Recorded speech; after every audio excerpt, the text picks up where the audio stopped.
Good morning to everyone gathered here, respected chief guest and guest of honor, and all dignitaries on the dais, the principals from various colleges across Maharashtra and Goa, and all the faculty members.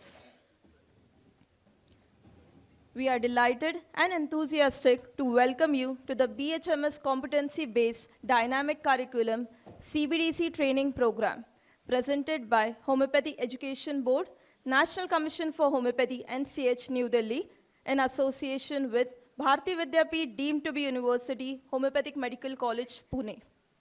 The CBDC curriculum is designed to seamlessly incorporate homeopathic principles and holistic care into clinical practice. This updated syllabus promotes this integration across all educational stages throughout the 5.5 years of the program, with this training being pivotal for its effective execution. Today marks the commencement of a vital journey as we come together to deepen our collective expertise and knowledge in homeopathy. Your presence, including the esteemed dignitaries and faculty members from 67 homeopathic colleges across Maharashtra and Goa, underscores the significance of this initiative and lays the groundwork for a transformative experience. The lighting of the lamp symbolizes the dispelling of darkness and the onset of knowledge. To commence our event on an auspicious note, we shall begin with the traditional lamp lighting ceremony. I would like to invite all the dignitaries to come forward and light the lamp and to pay floral tribute to Goddess Saraswati, Father of Homeopathy, Dr. Samuel Hahnemann Sir, and our Founder Chancellor, Honorable Dr. Patangrao Kadam Sahib.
Good morning to all. I take this pleasure to extend my warm welcome to Honorable Chairman of National Commission for Homeopathy, New Delhi, Dr. Anilji Khurana sir, the chief guest of today's function, the guest of honor of today's function, our esteemed Vice Chancellor, Honorable Professor Dr. Vivek Savji sir. I welcome Dr. Mangeshji Jatkar, Member Board of Homeopathic Education, NCH Delhi.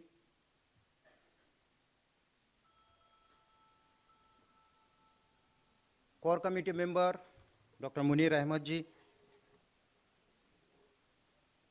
Dean Faculty of Maharashtra University of Health Sciences, Principal Dr. Rajkumar Patil. My university dean and colleague, Professor Dr. Anita Patil. All the invited principals of various institutions of homeopathy in state of Maharashtra and Goa. A special welcome to our today's resource persons, all the distinguished faculty members, delegates, honored guests from various parts of state of Goa and Maharashtra. Today we mark a significant milestone as we inaugurate this competency-based dynamic curriculum training program for teachers of state of Maharashtra and Goa.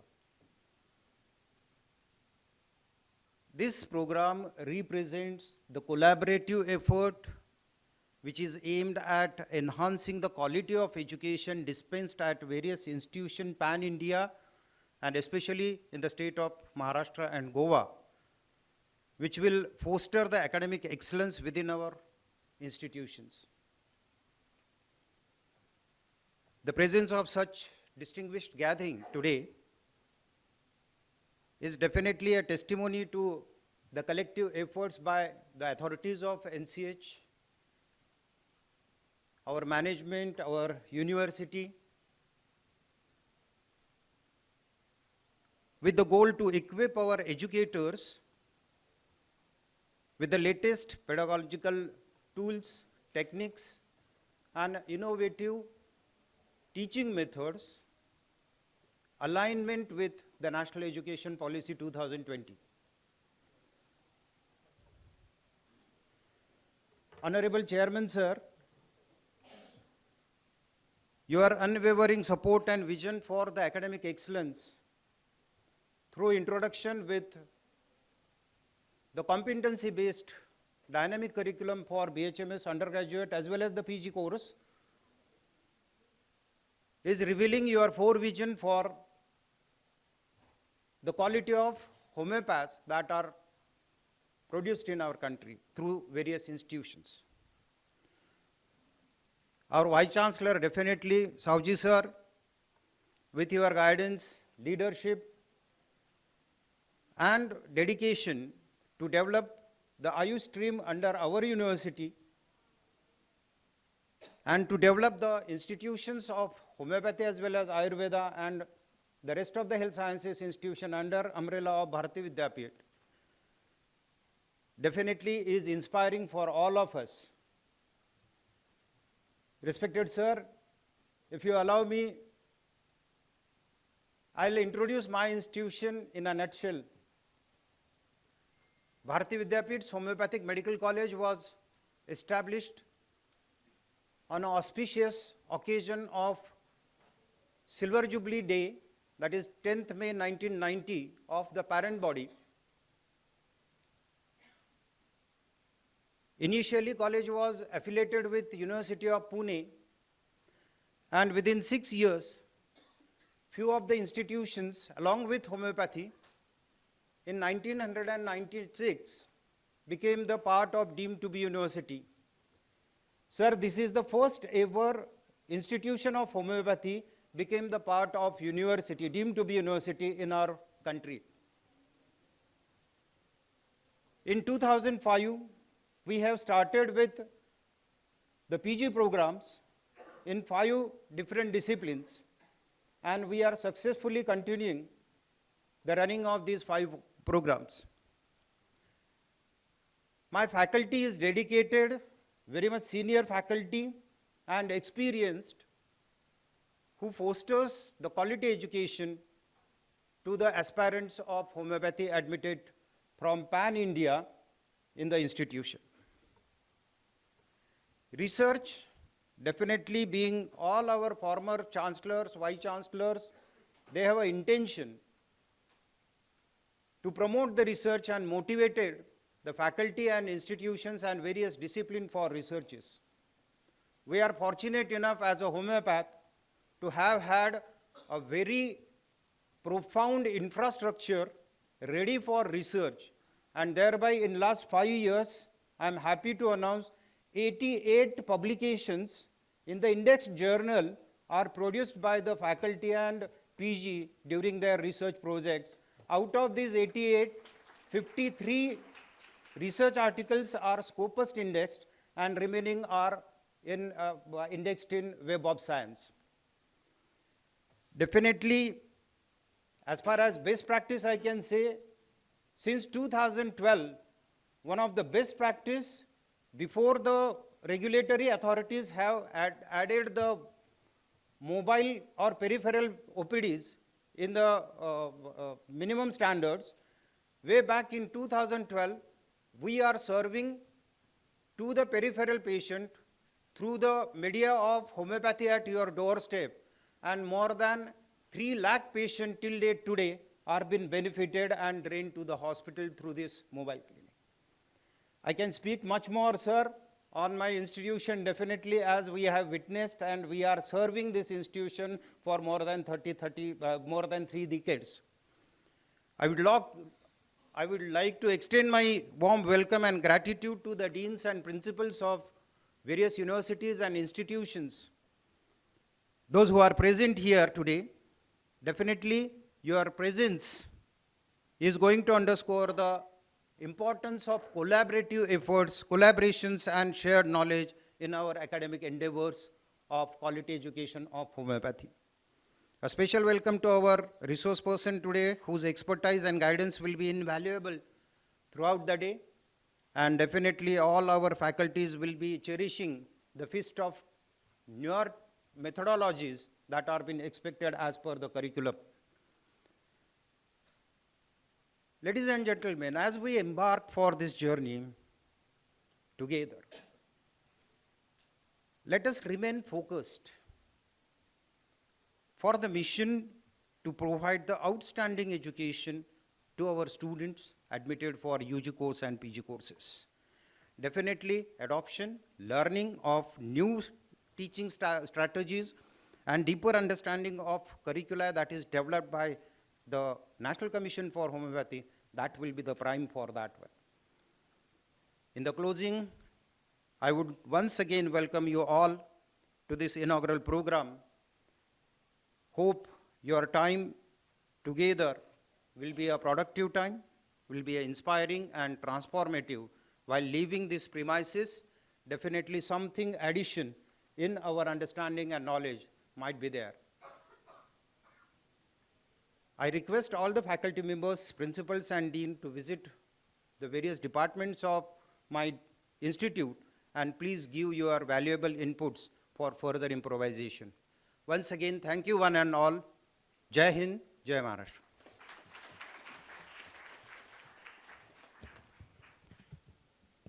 Thank you, sir. We will now move on to the felicitation ceremony. Today's chief guest, Honorable Dr. Anil Khurana, sir, has been a pivotal force in advancing homeopathic education and practice. His visionary leadership and commitment have driven significant reforms and initiatives, enhancing the quality and scope of homeopathy in India. We are privileged to have sir here today to extend his support and recognition. We request our Honorable Vice Chancellor, Dr. Vivek Savji, sir, to felicitate Honorable Dr. Anil Khurana, sir. This felicitation is on behalf of Bhartiya Vidyapeeth deemed to be university.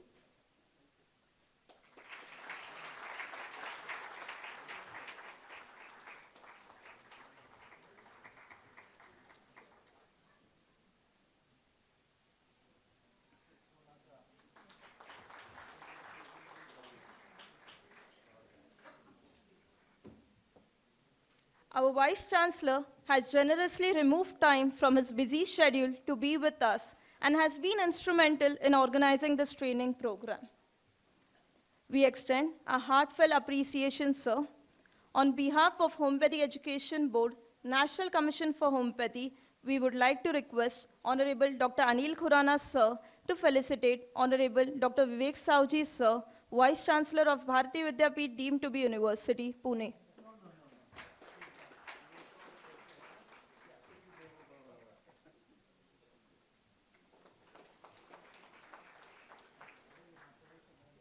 We request Dr. Rajkumar Patil, sir, Dean, FOH, Maharashtra University of Health Sciences, Nashik, to felicitate Dr. Mangesh Zatkar, sir, member of Homeopathy Education Board, National Commission for Homeopathy, New Delhi.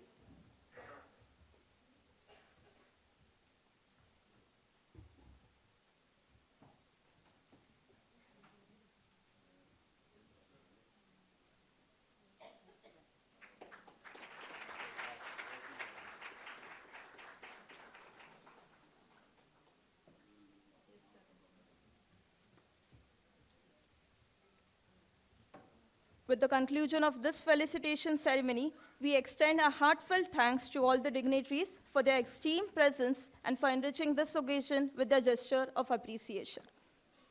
It is our honor to invite today's guest of honor, Honorable Professor Dr. Vivek Savji Sir, Vice Chancellor of Bhartiya Vidyapeeth deemed to be University, Pune, India, to address the gathering.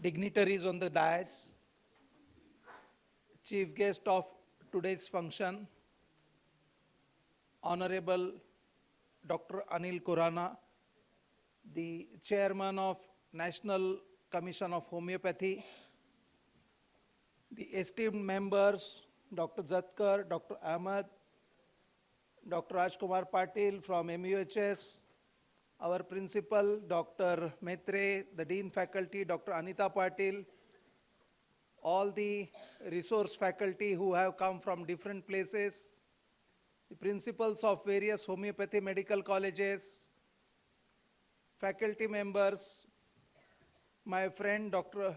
A.B. Jadhav, all the distinguished guests present here, the resource faculties, friends, ladies and gentlemen.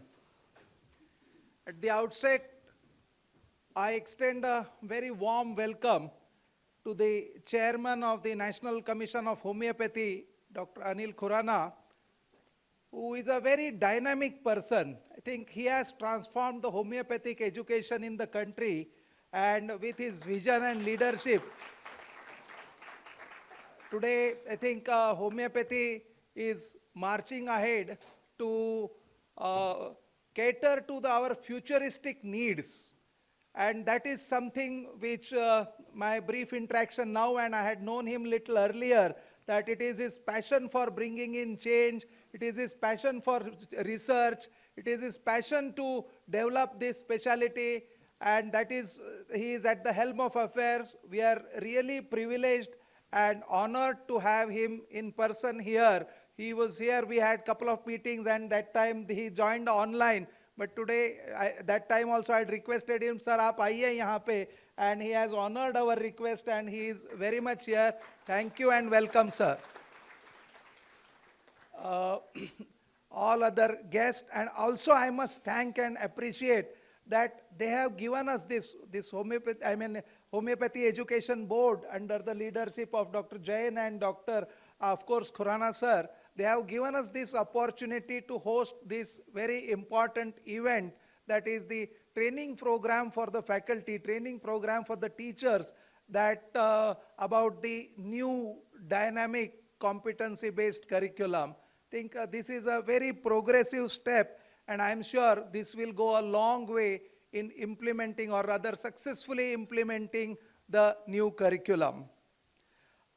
Thank you for giving us this opportunity, and I also must put on record the appreciation of our team in hosting this conference and doing all the hard work to ensure that this, yesterday also we had a session, and today also we are going to have a full day session, having as many of you, having so very many senior faculty, and organizing an event, coordinating. So I think all Dr. Anita Patil, Dr. Maitre, and all his team, professors, students, postgraduate students, teaching, non-teaching staff, all they have helped in organizing this event. So compliments to you, and we appreciate your efforts and good work.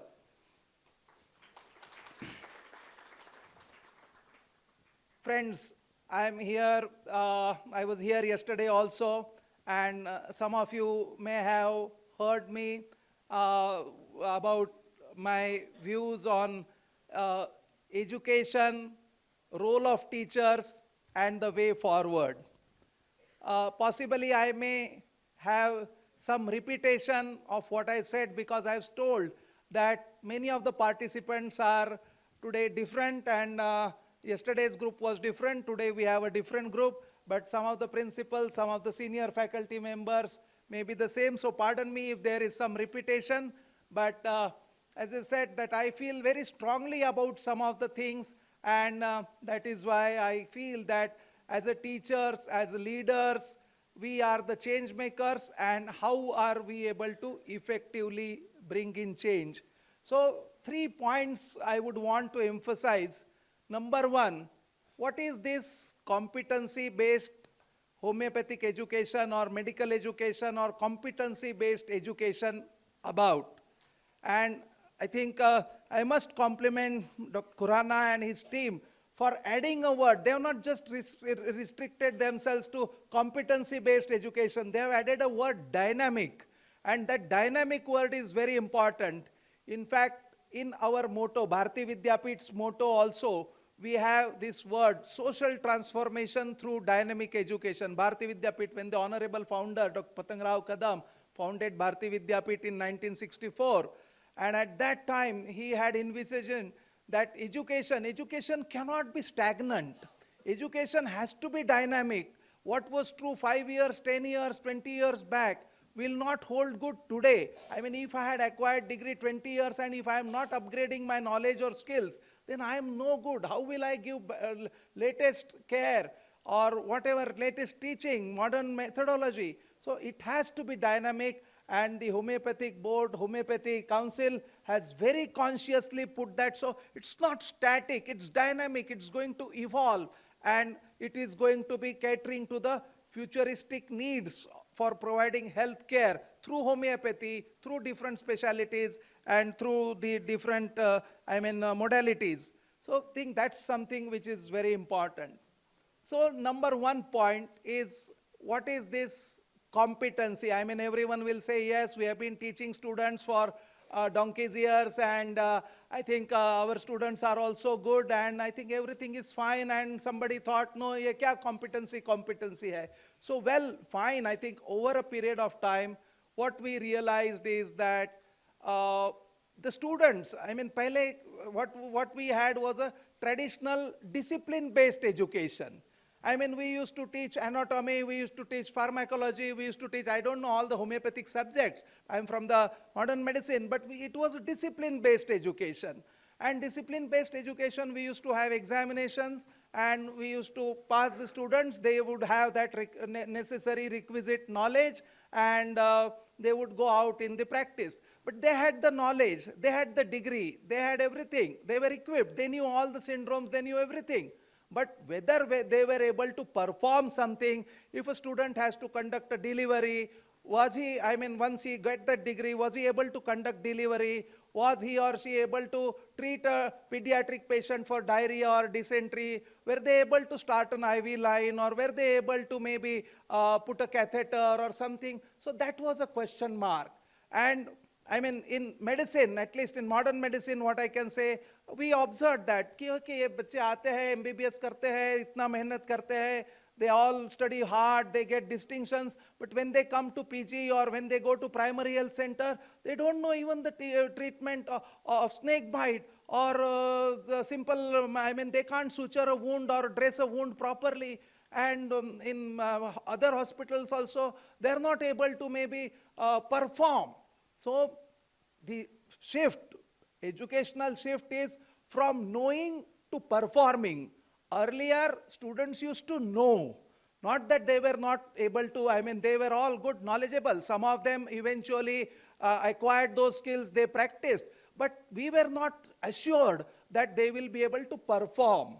So we were giving them. Then eventually, as I said, they learned skills, they mastered skills, and they were able to, I mean, not that they remained stagnant. Somebody who couldn't acquire, obviously, they must not have done well. So here, the difference is from knowing to performing. Competencies is all about performance. When we say that he is competent, that means that he is able to do. And that is what this new curriculum is about. That competency will be that they will be able to perform, they will be able to do a proper clinical examination, they will be able to maybe perform some procedure, they will be able to give some proper treatment, and so on and so forth. So therefore, this change is necessary. Now, when this change is there, how do you implement the change? I mean, it's fine that, okay, a document has been prepared, very thoughtful. There are experts, Jatkar साहब है और उनकी team है, अहमद साहब है, उन्होंने tirelessly और आप सबके inputs लिए होंगे. They must have prepared a very comprehensive document. But now putting it to practice, that's the challenge. And therefore, I think these all faculty development initiatives, because I mean, it should not remain document in some cupboards or in on the internet. It should be actually put to use. And we as a teachers, we are responsible for that. And therefore, I think what I can say is that faculty development is very crucial to the success for implementing this new curriculum. For that matter, koi bhi change karna hai, if you want to change anything, I mean, we have to come out of our comfort zones. We have to make extra efforts. We have to unlearn and relearn. I think it is very aptly said by one of the very noted thinker that today's generation, they will be, I mean, an uneducated of today will be who is not able to unlearn and relearn, learn, unlearn and relearn. So we need to keep ourselves updated. We need to keep ourselves ready to give what the students need and what are the needs of the patients. So sorry, friends. So I think it is important that we should be the harbingers of change. We should be able to implement, and for that implementation, we should be equipped कि क्या हमें करना है. And as I'm sure that in this today, I think the sessions that are planned, you will be equipped, you will be briefed. Of course, it's not possible to deliver everything in one day, but I'm sure you will get a good deep insights as to what is expected of you in this new curriculum, how will you be able to implement it successfully, and then I think how will you be able to make the difference. And it's not just about you. Once you go back, you have to teach and train the faculty back in your departments, back in your college, and then I think so everyone should be equipped to understand the nuances and take care and deliver the new curriculum in an effective manner. So that's number one. That's the point, that the faculty development. So first thing, why change, and then why faculty development. These are the two things. And the third and the most important point that I would want to emphasize or stress is what is the role of teachers. As a teacher, we have big responsibilities. I mean, just think about it. Just think about it. Every year, in most of the colleges, there would be 100 students. So average, I mean 100 students. So every year, each faculty will, if not maximum, minimum 100 students ko to ek influence karenge.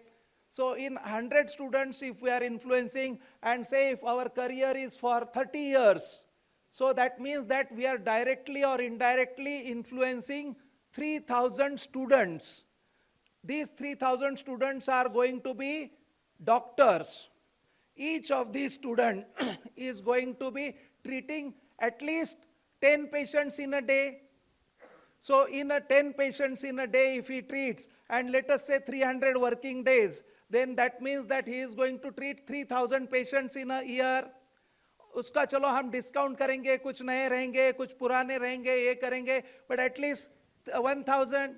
So in 30 years, उनका भी career है, 30 years में वो 1,000 means they will be influencing 30,000 patients. वो 30,000 patients into 3,000 students. So I mean, you do some whatever mathematics calculation. So how many lives are we directly or indirectly influencing? I mean, look at the enormity, look at our responsibility. कि इतने 30,000 to 3,000 students, each students may be treating at least, I mean, एक साल में 1,000, 500, 200 जितने भी है, you multiply it, and so directly or indirectly. And if they are ill-treated, I mean, if they are ill-equipped to treat these patients, if they are ill-equipped, then I think, I mean, what is, so itni enormous responsibility on we faculty, we teachers, if it is there, then I think the $1 million question that we need to ask is, are we doing justice to our job? If we are doing justice to our job, how many of us can put a hand on our heart and say, no, yes, we are doing the the job, what is expected of us. So I think that is something which I feel very strongly about, and I feel that as a teachers, we are the change makers. We can influence a lot. There will be problems. Somebody will say, institute में ये नहीं है, adequate infrastructure नहीं है, faculty कम है, जो भी कुछ है, salary ज़्यादा मिलती नहीं है. There are going to be challenges. I am not saying that everything will be fine. But in given situation, how we are able to do the best. That is what is expected. And अगर हम ये हमारे roles को, if we are able to maybe deliver, I am sure that more than money, the satisfaction that you will get, the respect that you will get is immeasurable. It cannot be counted in terms of money. Even if 5 students out of those 3,000, आपको बोलेंगे 10 साल के बाद, 25 साल के बाद, sir, आपने मेरी जिंदगी बना ली है. I don't think any amount of money can give you that satisfaction. So I think that is something that we all teachers, we may not be very rich, we may not be having all the luxuries of life, but that's something which we can get, and that is what I feel that we should be able to command the respect from our students. Many a times because of our position, I am dean, I am vice chancellor, I am blah blah. So we command respect. Rather we demand respect. We should not demand respect. We should command respect by our deeds. HOD है, वो बच्चा तो आएगा आपके पास में, नहीं उसको भी मालूम है उसकी एग्जाम है, तो वो तो बिल्कुल हाँ नहीं सर आगे पीछे आएगा, बट पास होने के बाद बोलेगा बहुत परेशान किया. हाँ. So I think that's something, that mindset has to change. That I think जाने के बाद भी बोलना चाहिए कि नहीं भाई यहाँ मेरा कुछ हो गया, यहाँ से from the college where I have gone, that is something that changed my life, that changed my perspective, that made me something what I am today. So if we are able to do that, my purpose here is to encourage you, to motivate you, to see that how we are able to give best from ourselves, and then maybe make changes, maybe make this thing. Yesterday I said that we may be here by choice or by default. So many of us may not be here by choice. नहीं कुछ करना था, practice करनी थी, hospital बनाना था, कुछ करना था, लेकिन नहीं कर पाए. Circumstances made us to do a job, compulsions रहते हैं. So whatever it is, whether you are here by choice or by default, the fact is you are here. And if you are here, why not give the best? If you are here, why not make most of whatever you have that opportunity? It may not be what you aspire, but I think you can still create best in the given situation that is in our hand, that is in everyone's hand.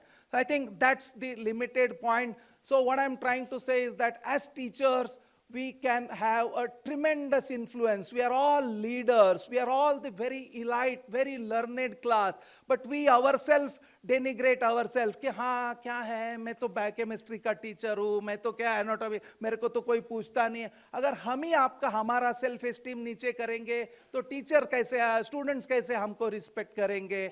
So I think we should be proud. Yes, I am teacher. Yes, I am a teacher in a homeopathy college, maybe in a remote area, maybe in wherever I am there. Maybe you have enormous challenges in your area, but you should be proud. Yes, I am a teacher, and yes, I have this responsibility, and yes, I will do it. If we are able to do it, I am sure this competency-based curriculum, everything will be successful. And not only that, I think our students, our generation, we will be able to change.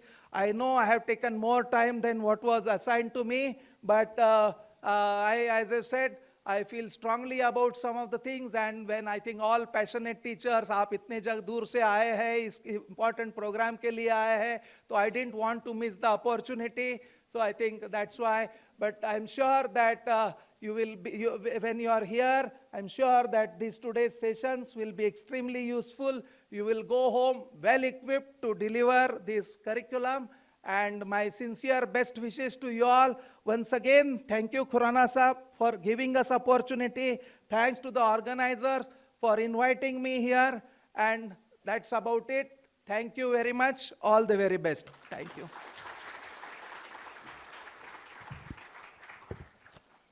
Thank you, sir, for your inspirational and motivational words.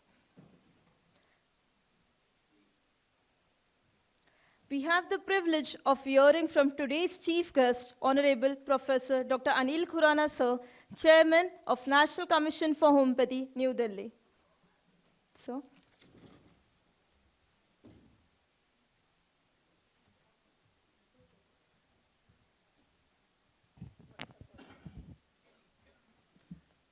Good morning, everyone. Respected Vice Chancellor, Professor Sahuji. Actually, he was saying about dynamic. He himself is a dynamic personality. Because first time I met him in KLE University, and he was ready to take up any change which was required at that time, even at KLE. During his time, a new infrastructure of Homeopathy College has been established.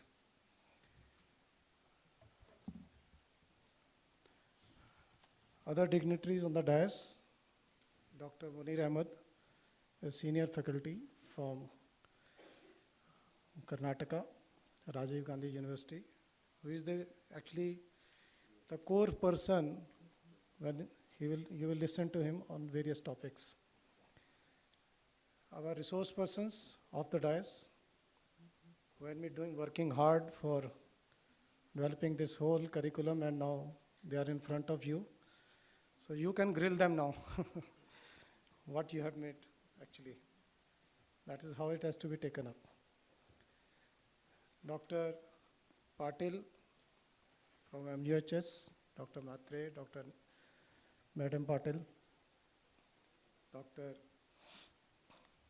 Jatkar from my commission, principals, faculties, and students. I have invited students here also. I asked principals, at least call them senior faculty students, so that they should also listen to what is being transpired at the level of commission. I may take a little more time, because this is not a regular interaction which we take up with you. बहुत कम chance मिलता है आप लोगों से आमने सामने आने में, और अभी it is highly desirable that we should know what we are doing actually at the commission level. And you are actually basically the change makers, because new reforms have been taken up in education sector in homeopathy. That is what need of the hour. But before that, I think we should know where we stand in terms of homeopathy in India. We are, at this point of time, world leader in homeopathy. Why I say so? We have the biggest infrastructure of homeopathy in India than any other country in the world. Almost 278 colleges. 2 more are new permitted last 15 days, so we have reached 280. We have a dedicated research council which has almost more than 30 research centers throughout the country.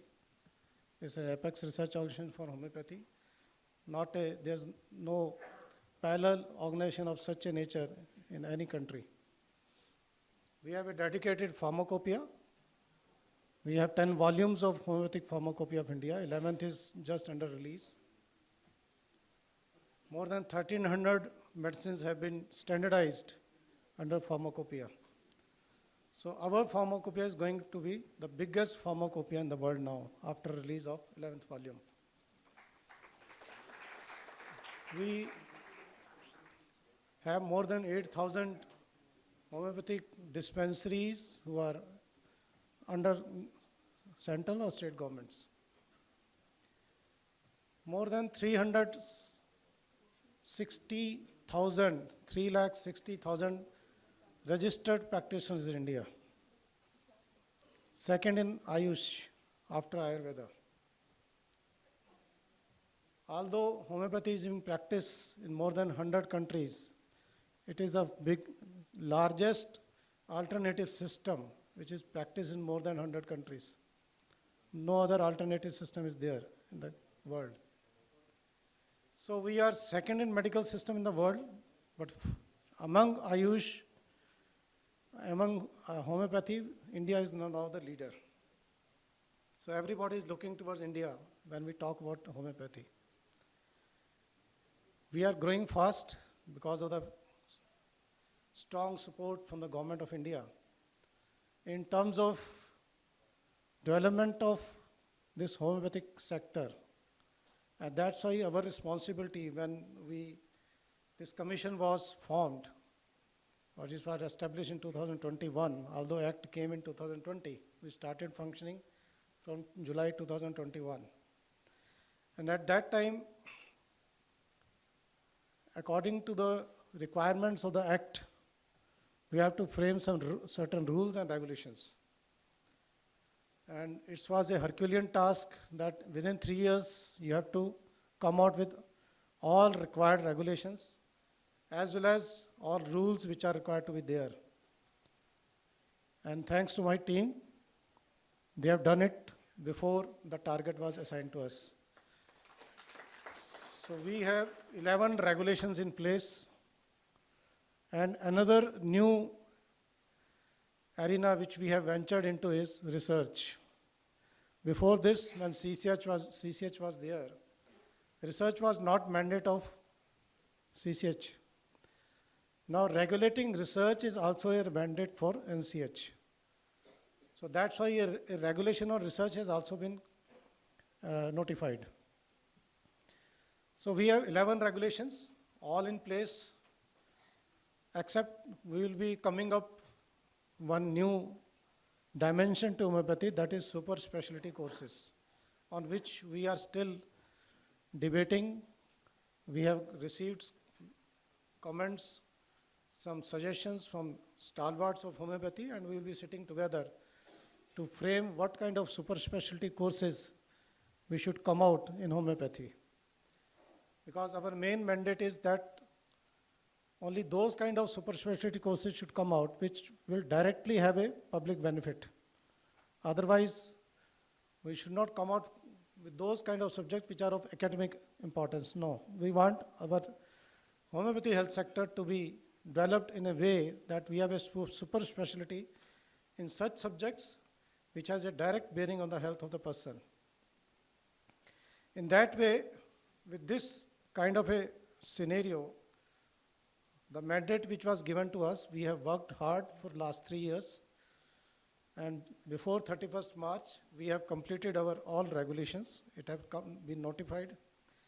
And as a part of our degree course regulation, it was essential that we should come out with a curriculum, a revised curriculum.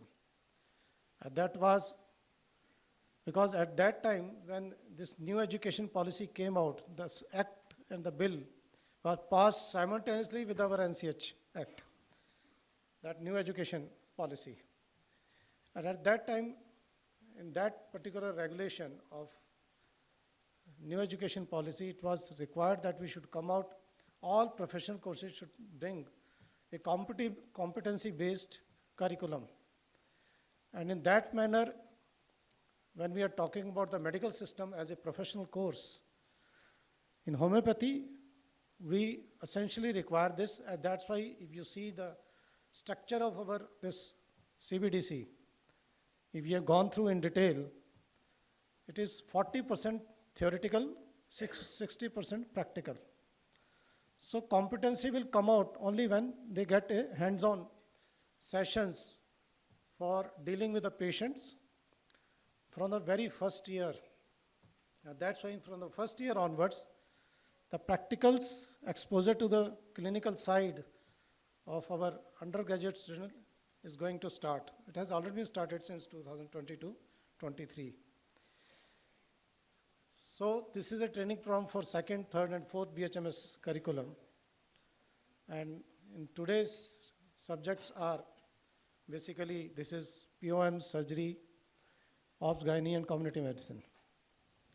These are those subjects actually where we are in competition with the other systems, because these are the common subjects for all medical systems. And our knowledge should be at par with them. We cannot stand behind to them. Otherwise, we will never claim any kind of a parity with them. If we want parity, these subjects have to be very strong in the minds of our students, because we are now in the era of evidence-based practice. And for that, in healthy or that kind of a proper documentation has to be made while we treat the patients. And in that way, these 4 subjects guide these students how those documentations have to be made in terms of their diagnosis, in their follow-ups, follow-up investigations, whether the disease comes in the domain of surgery, pure surgery, or we can treat them. Similarly, when we venture into practice of gynae-ops, we should have to tell them our limitations also at that time. So these 4 subjects are of prime importance. But in this curriculum, if you understand there, what we have done is, the applied aspect has to be related with the homeopathic subjects. If you are teaching them only the diagnosis, and you are not telling them what is the applied aspect in homeopathic therapeutics for that particular disease condition, that has also to be brought in simultaneously. Those should go in hand. Only then they will be able to find competent themselves to treat those kind of patients. And they should know till what level I should treat this patient, or otherwise I should refer that patient. Because health of a patient is the prime importance. If his vitals are not stabilized, that should be immediately referred for ICU or any emergency treatment. Once their vitals are restored, we can take that patient in our domain. So that kind of understanding has to go with our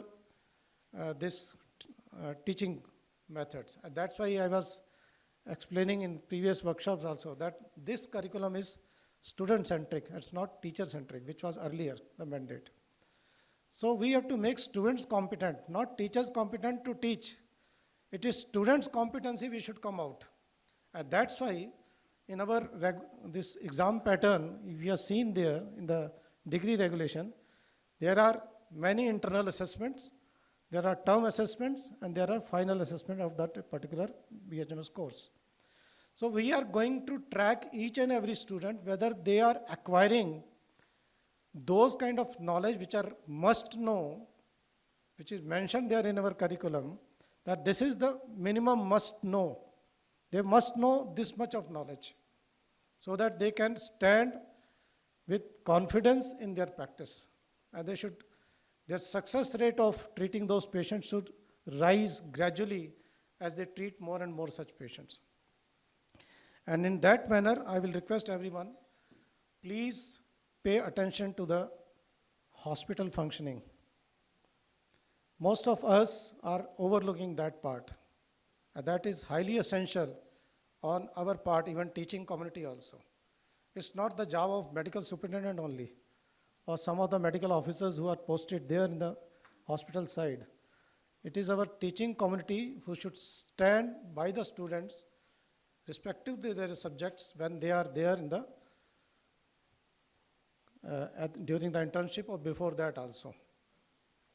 So in that way, if we have a adequate number of clinical material available in our hospital, only then these students will become confident. I have been interviewing many of the pass-outs when they used to apply for senior research fellows, junior research fellows in CCRH.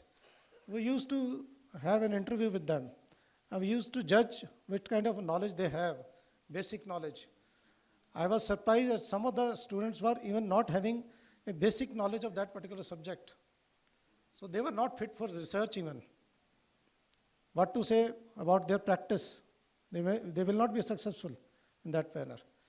In that way, I will request everyone, please pay attention to the must know, whether they have really acquired the must know which is there mentioned in the curriculum. If they know much more than that, they will be further competent to deal with, or they will be sitting in same wavelength as a MBBS pass out, if they have a higher knowledge. And you know the new NMC regulation which has come out, There are now bridge courses coming up. Bridge courses, it is orientation of Ayush courses as well as MBBS to the Ayush sector. So MBBS interns will be placed in one of the Ayush sector college for 7 to 10 days for having an orientation about Ayush sector. So this way, once that MBBS internee comes to our institution or the hospital side, as a part of their internship, as per his choice, what will we show in our hospital to them? How we are treating, how we are managing, what kind of a documentation we have, what kind of diagnostic facilities we are we suggesting right kind of investigations to our patients? All these factors are very important when we interact with our MBBS internees. So they will carry a message from our hospital to their hospital when they go back during their internship. So there will be a to and fro knowledge exchange, and they will learn about homeopathy, how we are treating. If they say that, yes, I have seen such an evidence of recovery with homeopathic medicine, so all myths about homeopathy will go away from their minds. So that is what is essentially required at this point of time. Next, I have almost spent 35 years in research. So my always focus goes towards research whenever teaching is there. So in CCRH, at that time we started short-term studentship in homeopathy. Many of your students are submitting their projects in that. And I'm very glad to inform you that last year, which I came from CCRH, I came to know from CCRH, that more than 400 projects were received in CCRH. And 103 are shortlisted for that particular short-term studentship. That is a very encouraging response, and thanks to the faculties who might have motivated to take up short research projects at undergraduate level. And then our focus goes toward PG, post-graduation. We want a sea change in quality of our PG course.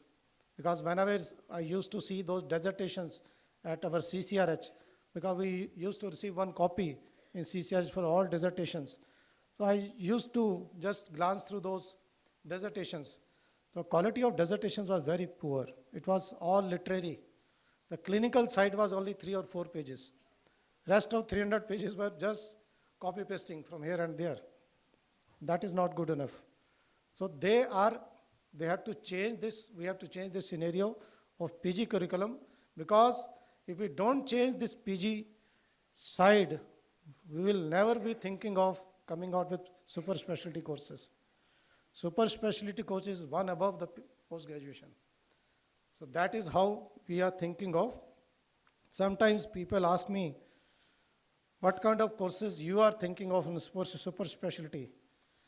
So in 1 or 2 examples, although we are still debating on that, or we are still discussing more on that particular aspect, you can think of, like, we have a pediatrics, MD pediatrics.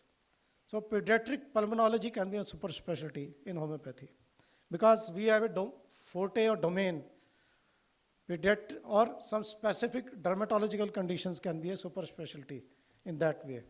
So that's why we have brought in more of PGs in, like we have added dermatology and community medicine in PG course curriculum.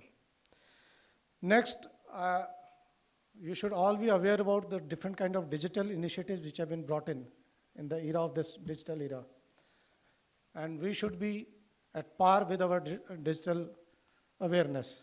And that way, I will request you, I don't know how many of you have been working on educational life cycle management system which we have created. You have already uploaded your own personal information on that. Teacher information is there, student information there. Student Ayush has already been provided to all, but we are still working on teachers code. They will be assigned in next 2 or 3 months. All teachers will be on board on that ELCM system, and by that way, you will all be tracked down for your course curriculum completion, as well as students' feedback on that particular course curriculum. So we'll be mapping both sides, how the teachers are performing and how the student is receiving. Both ways, that information will be available on education lifecycle management system. So this is basically a journey of a student. The day they enters into the college and they pass out, I can see the growth of that each and every student from that particular portal, how that particular student is performing with every internal assessment, with every term assessment, and when they reach the final stage or final year, whether his growth curve is upside or it's downside. So we can measure each and every student's performance to that particular portal in that way. We have introduced electives. You all know about this. Students have started enrolling them. They have taken up electives. Almost 99% of students have done that. I think 2 electives which we have already introduced. They have performed well because scores of these electives will be combined with the final marks of that particular BHMS. So these digital initiatives are highly essentially, and that's why as Saoji were mentioning that about our, sometimes when the adulthood learning is very difficult subject. We are coming with because we cannot come out with our own biases. It's very difficult. मैं तो 30 साल से पढ़ा रहा था, आप क्या नया सिखाओगे मुझे? That kind of an attitude persists because ये बड़ा मुश्किल है to make a change in the system. But gradually it will pick up. क्योंकि एक रिक्शा पुलर अगर मोबाइल चलाना एंड्रॉयड सीख सकता है, why not we who are educated enough to come up to that level so that we are at par with everyone in that way. So इस सारे में lastly I will request everyone to please, as Vice Chairman sir, he was mentioning about the role of teachers. इसमें आपका, क्योंकि student comes to you as a first point of contact. Student और teacher का contact सबसे पहले होता है when they start their course. और वो वहाँ से inspiration लेकर जाता है और वो बाकियों को भी बताता है. क्योंकि मुझे आज भी याद है, मैं जब स्कूलिंग में था तो मेरे मैथ्स के teacher, he was so dedicated, वो हमारी एक भी क्लास अगर उनको लग जाए ना ये टीचर नहीं आया, वो आ जाते थे हमारे पास पढ़ाने के लिए. आप गवर्नमेंट स्कूल में आप एक्सपेक्ट करते हैं इस तरह का कि teacher is taking 3 classes of the same वहाँ पर एक ही दिन में, जबकि उनको एक ही क्लास नहीं है, लेकिन उनको पता लग जाए ये टीचर नहीं आया हुआ है, ये क्लास खाली बैठी है, स्टूडेंट खाली बैठे हैं, वो आ जाते थे क्लास लेने के लिए. That is kind of a dedication we have seen in our teachers. That inspires you actually उस तरह से. और हमें हैरानी थी कि क्योंकि वी एवर 10+2 का हमारा पहला बैच था 12वीं का, तो अभी हमारी मैथ्स की बुक पब्लिश होकर नहीं है NCERT से, बट क्योंकि टीचर्स को ओरिएंटेशन पहले मिल जाता है, उनको पता है कि करिकुलम में क्या आ गया है, उन्होंने 6 महीने में पूरा मैथ्स कंप्लीट करवा दिया. उसके बाद 6 महीने जब बुक आ गई फिर दोबारा रिवाइज करवाया सारा का सारा. This is the kind of dedication we had from our teachers at that time, and that is how teachers inspires their students to do some wonders. और उसके अलावा जो difficult part है, अभी तक तो सब goodies है, कुछ गलत भी है. गलत मीन्स आप लोगों के लिए शायद हो सकता है बेटर एक्सपीरियंस हो. अभी NTT होने वाला है और नेशनल एग्जिट एग्ज़ाम भी होने वाला है. अब ये टीचर्स की परफॉर्मेंस को दिखाएगा कि हमने एजुकेशन कैसा दिया है, हमने करिकुलम कैसे पूरा किया है, कॉम्पिटेंसी कितने लाए हैं. क्योंकि एग्जिट एग्ज़ाम क्या है, it is basically to test the clinical skills of the doctor who is passed out और at the time of internship whether he acquired appropriate clinical skills so that he can get a license to practice. That is what exit exam is. अगर वो नहीं ले पा रहा first attempt, second attempt, third attempt, तो that brings a big question mark. अगर उसके अंदर बहुत एक ही कॉलेज के बहुत सारे स्टूडेंट अगर ऐसे एग्जिट एग्जाम नहीं क्लियर कर रहे तो पूरे इंस्टीट्यूशन के ऊपर एक क्वेश्चन मार्क लगता है. और इसलिए थोड़ी सी हम सख्ती कर रहे हैं. सख्ती इस तरह से कर रहे हैं कि अगर टीचर क्लास में नहीं दिखा और क्लिनिक पर प्रैक्टिस कर रहा है उस समय में, तो कॉलेज के ऊपर बहुत हैवी पेनल्टी आने वाली है पर टीचर, शायद 1 करोड़ पर टीचर. अब आप समझिए. तो we will not allow, teacher तो बाहर होगा ही होगा वहाँ से फॉर लाइफ लॉन्ग वो टीचिंग में नहीं आ पाएगा, लेकिन उसका एक फ़ायदा ये होगा कि हम टीचर्स ऑन पेपर हटाना चाहते हैं जो सिर्फ सैलरी लेने आते हैं, क्योंकि कुछ जगह पर हमें दिखा है इंस्पेक्शन में, हमें कुछ डॉक्यूमेंटेशन ऐसे नज़र आए हैं जहाँ डॉक्यूमेंट टोटली फैब्रिकेटेड है। It's very surprising. आप उम्मीद कर सकते हैं, थोड़ी सी मैं कड़वी बातें कह रहा हूँ क्योंकि यहाँ मीडिया वाला कोई नहीं है, ये तो मैं बाहर नहीं जाने देता, तो कुछ सच्चाई हमें पता लगनी चाहिए क्योंकि सुधार करना है सिस्टम में। आप उम्मीद कर सकते हैं एक कॉलेज के इंस्पेक्शन में उसके इक्विटेंस रोल में, I do not want to name that particular college, principal को सिर्फ 12,000 रुपये सैलरी है। Do you expect that principal will be delivering properly? वो आ ही नहीं रहा होगा, आते होंगे कुछ छोटा मोटा विजिट करके चले जाते होंगे। और व्हाट अबाउट टीचर्स, वो कितनी मिल रही होगी सैलरी, आप कल्पना करिए। तो ये जो सिचुएशन है इसको थोड़ा सा रियलिटी में देखना है। कुछ लोग बहुत डेडिकेटली काम कर रहे हैं जिनकी वजह से होम्योपैथी आज परसिस्ट कर रही है, सस्टेन कर रही है, लेकिन कुछ लोगों की वजह से सिस्टम खराब होता है। But we will not allow such teachers to be there in the college who are not performing. और ये हमारे पास पैमाना क्या है, एनटीईटी और एग्जिट एग्ज़ाम, वो इंस्टीट्यूशन की परफॉर्मेंस को हमारे सामने लेकर आ जाएगा। और तीसरा rating, rating we have already started, most of the colleges have been now assessed for rating, उसका अभी प्रोसेस चल रहा है, इवैल्यूएशन हो रहा है। By the end of this month हमारी वेबसाइट पे हर इंस्टीट्यूशन का रेटिंग आ जाएगा। जिनका 50% से कम रेटिंग है, अगले साल से इनकी परमिशन बंद। अब उनको हमें इंस्पेक्शन करने की जरूरत ही नहीं पड़ेगी अनलेस दे इम्प्रूव देमसेल्व्स, क्योंकि हम इंस्पेक्टर राज से बाहर आना चाहते हैं। आप खुद परफॉर्म करिए, अपनी रेटिंग बढ़ाइए और अपने आप को स्टैंड करिए। Why should I send inspectors to your colleges? क्योंकि हमें मालूम है कि इंस्पेक्टर के साथ क्या होता है। तो इसलिए we do not want to go into those kind of reforms. का मतलब इंस्पेक्टर राज से बाहर भी आना, लेकिन उस रिफॉर्म्स का मतलब हमारा अपना जो ऑनेस्टी है वो भी खड़ी होनी चाहिए। I am not honest to the my system, to my duties, to which I am earning, for which I am earning, तो वो उसके अंदर डिलीवर तो करना पड़ेगा। विदाउट डिलीवरी हम असेसमेंट हमारा वीक हो जाएगा और सिस्टम ग्रो नहीं करेगा। एक तरफ हम कह रहे हैं कि हम वर्ल्ड लीडर हैं होम्योपैथी में, दूसरी तरफ हमारी क्वालिटी ऑफ एजुकेशन नीचे चले जाए बिकॉज कि टीचर क्लास में नहीं है। क्योंकि ये मुझे कैसे पता लगा, स्टूडेंट आज कंप्लेंट करना शुरू कर रहे हैं अब, क्योंकि स्टूडेंट जो 2.5 लाख रुपए सैलरी वो अपना फीस देता है, वो एक्सपेक्ट करता है कि मेरे को सब्जेक्ट पूरा पढ़ाया जाए, क्योंकि वहाँ जो क्वेश्चन पेपर में आया वो कहता है ये सब्जेक्ट तो पढ़ाया नहीं गया, वो फेल होता है या नंबर कम आते हैं उसके, तो ही इज़ फ्रस्ट्रेटेड। तो ये जो कंप्लेंट्स अब आज हमारे पास आ रही हैं, that's why we are little थोड़ा सा इस मामले में थोड़ा सा हम लोग स्ट्रिक्ट हो रहे हैं। और अगले 1 साल में शायद बहुत कुछ हो एक्शन में आ जाएगा, क्योंकि हमारी टर्म 1 साल ही बची है। उसके बाद हमें जाने से पहले कुछ चेंज देकर जाना है, for the good not for the bad. इसलिए आप सबसे एक एक्सपेक्टेशन कि आप के पास बहुत बड़ी रिस्पॉन्सिबिलिटी है to make a sea change in our homoeopathic system of education.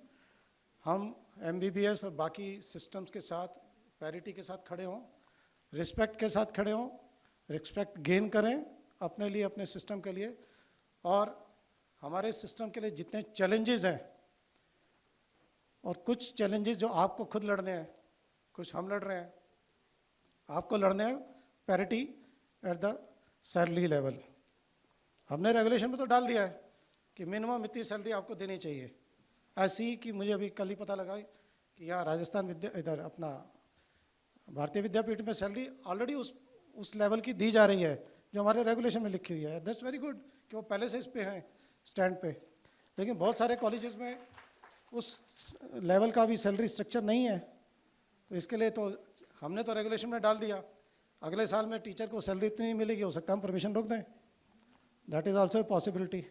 अब इसके लिए रिस्पॉन्सिबिलिटी आपकी क्या है? आपकी रिस्पॉन्सिबिलिटी है कि अपने ट्रस्ट का ट्रस्ट जीतिए, डिलीवर। ट्रस्ट ने आपको कॉलेज बना के दिया, आप वहाँ पर एज ए टीचर हैं, आप अपनी अर्निंग ले रहे हैं, आप ट्रस्ट का ट्रस्ट जीते, means dedicatedly be there in the college. फिर आप सैलरी जितनी डिमांड करेंगे मिलेगा आपको। परफॉर्म, अदरवाइज सिस्टम को, कॉलेज को बंद करने के लिए तो हम बैठेंगे अगर वो परफॉर्म नहीं कर रहा तो. That is how the things are going to change. And I thank you all for having yourself here for this particular training program. एक मैसेज अपने सिस्टम तक लेकर जाइए, अपने कॉलेज इंस्टीट्यूशन के अंदर लेकर जाइए and deliver best to the students. इसलिए मैंने आज स्टूडेंट्स को इसलिए भी बुलाया यहाँ पर कि they should also know about these thing. They are the future of the homoeopathic system of medicine. बाकी रिसर्च की तरफ आप फैकल्टीज अपने को भी तैयार करें थोड़ा सा. ठीक है, thank you so much.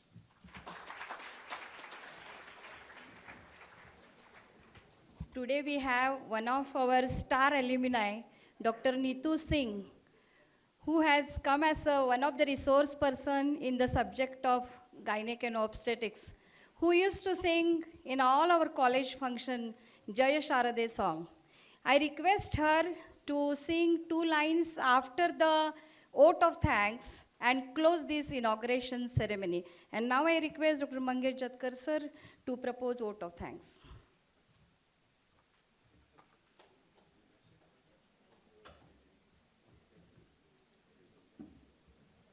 Respected Chairman, sir, National Commission for Homeopathy,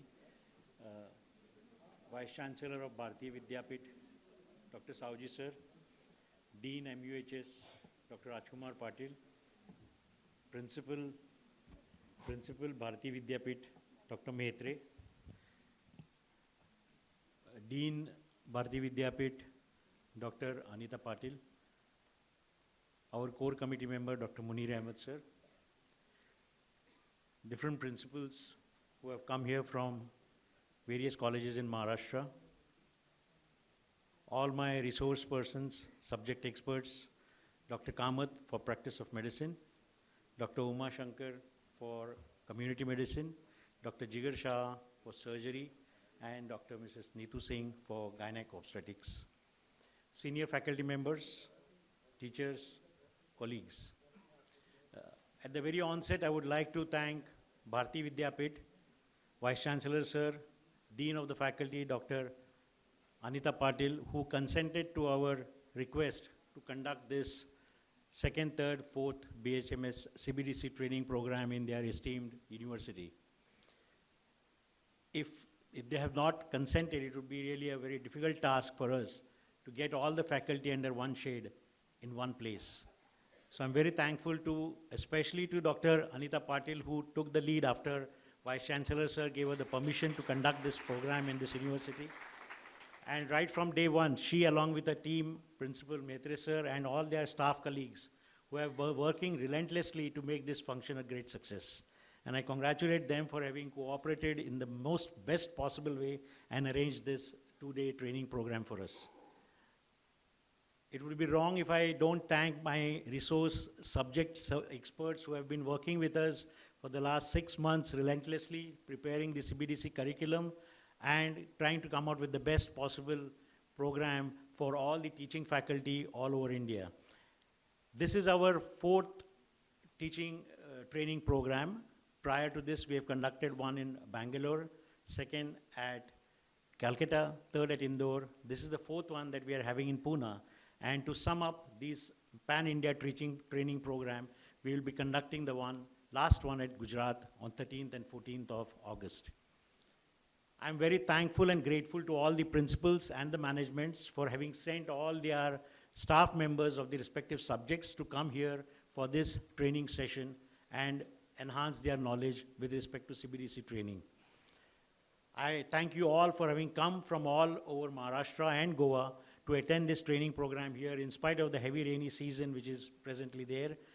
And I thank all of you all to be present here. And I'm sure you'll carry home a message of good CBDC training and percolate this message of importance of CBDC training to the other teachers in your institute. As a passing remark, I would like to inform you that this training that we have been conducting is being recorded and we will be updating it on our website as well as on the YouTube. So eventually all the other teachers and the students can also benefit from this. Thank you all again, once again for having come here. Thank you.